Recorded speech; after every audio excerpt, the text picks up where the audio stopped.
ওম নমো ভগবতে বাসুদেবায় নম। ভগবান শ্রীকৃষ্ণ কেন মহাভারতের যুদ্ধ থামাননি? মহাভারতের যুদ্ধ হিন্দু ধর্মের অন্যতম মহাকাব্যিক ঘটনা, যেখানে 18 দিন ধরে চলা রক্তক্ষয়ী সংঘর্ষে পাণ্ডব ও কৌরবদের মধ্যে ধর্ম অধর্মের দ্বন্দ্ব চূড়ান্ত পরিণতি পায়। এই যুদ্ধে শ্রীকৃষ্ণের ভূমিকা ছিল অত্যন্ত গুরুত্বপূর্ণ। তিনি অর্জুনের রথের সারথি হিসেবে যুদ্ধে অংশগ্রহণ করেছিলেন, কিন্তু নিজে কোনো অস্ত্র ধারণ করেননি। এখন অনেকেই প্রশ্ন করেন, ভগবান হিসাবে শ্রীকৃষ্ণ চাইলেই তো এই ভয়াবহ যুদ্ধ থামাতে পারতেন, তবে কেন তিনি তা করেননি? আসুন বন্ধুরা, এই প্রশ্নের উত্তর খুঁজে দেখি।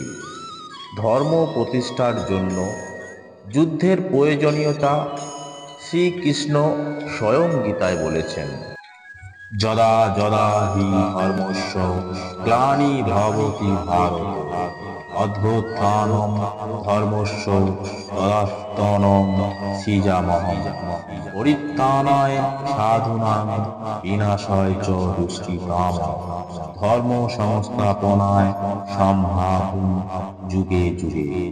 অর্থাৎ যখনই ধর্মের অধঃপতন হয় এবং অধর্মের অভ্যুত্থান হয়, তখন তিনি সাধুদের রক্ষা, দুষ্কৃতকারীদের বিনাশ এবং ধর্ম সংস্থাপনের জন্য যুগে যুগে অবতীর্ণ হন।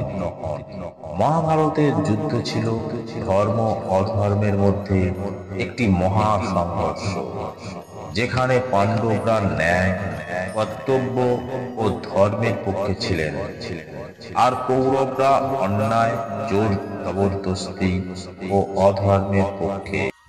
অনেকের ধারণা যে কৃষ্ণ যুদ্ধপ্রিয় ছিলেন, কিন্তু বাস্তবে তিনি যুদ্ধ এড়াতে সর্বাত্মক চেষ্টা করেছিলেন। শেষ চেষ্টা হিসাবে তিনি পাণ্ডবদের দূত হিসাবে কৌরবদের রাজসভায় গিয়েছিলেন। তিনি ধৃতরাষ্ট্রকে পাণ্ডবদের কাছে দেওয়া অঙ্গীকার পালন করে তাদের রাজত্ব ফিরিয়ে দিতে অনুরোধ জানিয়েছিলেন। এমনকি তিনি বলেছিলেন, 5 ভাইকে 5টি গ্রাম দিলেই এই রক্তক্ষয়ী যুদ্ধ বন্ধ হতে পারে। কিন্তু দুর্যোধন জানিয়ে দিলেন যে রাজত্ব ফিরিয়ে দেওয়ার কোনো প্রশ্নই ওঠে না। এরপর ভগবান শ্রীকৃষ্ণ যুদ্ধ থামাননি, কারণ তিনি কর্মফলের নিয়মে হস্তক্ষেপ করতে চাননি। মহাভারত শুধু একটি যুদ্ধ নয়, এটি ছিল বহু প্রজন্ম ধরে সঞ্চিত কর্মফলের পরিণতি। দুর্যোধন ও কৌরবরা বারবার অন্যায় করেছিলেন। পাণ্ডবদের রাজ্য থেকে বঞ্চিত করা, দ্রুতক্রীড়ায় প্রতারণা, দ্রৌপদীর অপমান, পাণ্ডবদের হত্যার চেষ্টা, এসব অন্যায়ের ফল তাদের ভোগ করতেই হবে। ভগবান কৃষ্ণ বিশ্বাস করতেন যে প্রত্যেক ব্যক্তিকে তার কর্মের ফল ভোগ করতে হয়। তিনি জানতেন যে যুদ্ধ অনিবার্য, কারণ কৌরবদের অধর্ম এমন পর্যায়ে পৌঁছেছিল যে তার পরিণতি অবশ্যম্ভাবী ছিল।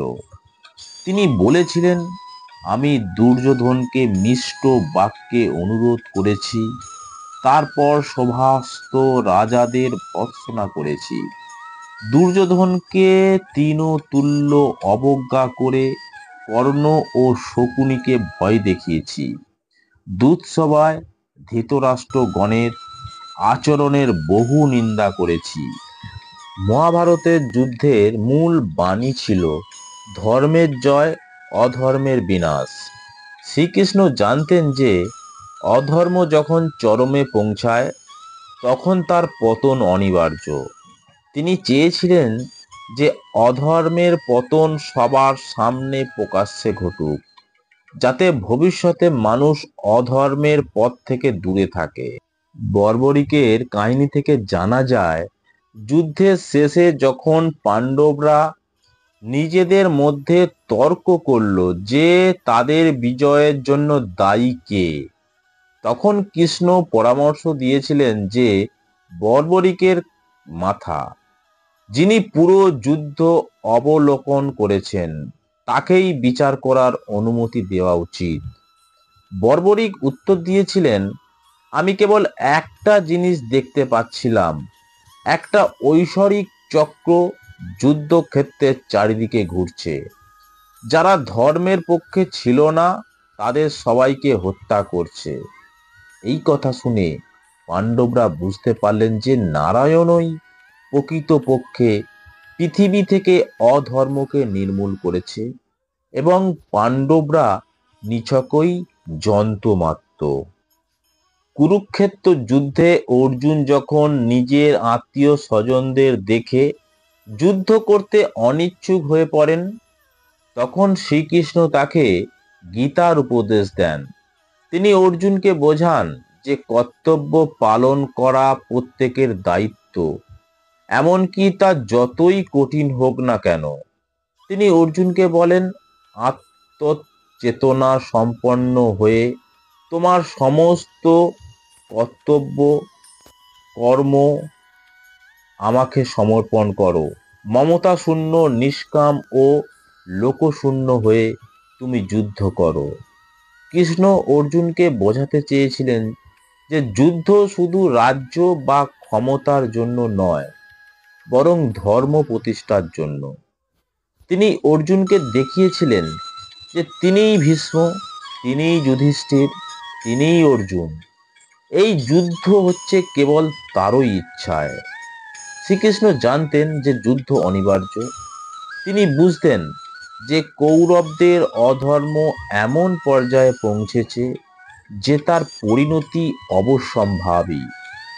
তিনি মহাভারতের যুদ্ধক্ষেত্র হিসাবে কুরুক্ষেত্রকে বেছে নিয়েছিলেন, কারণ সেখানে ভাইয়ের হাতে ভাইয়ের প্রাণনাশের ইতিহাস রয়েছে।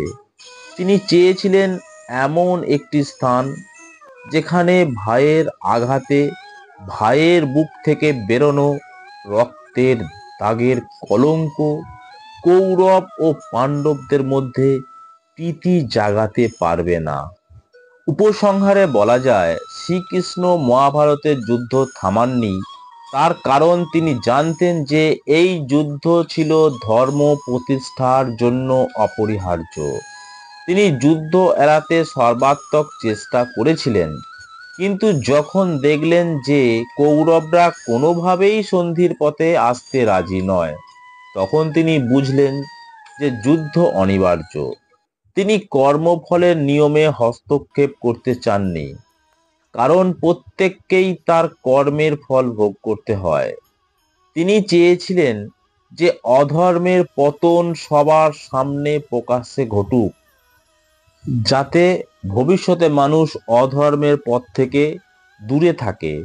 সর্বোপরি তিনি চেয়েছিলেন যে ধর্মের জয় হোক এবং অধর্মের বিনাশ হোক।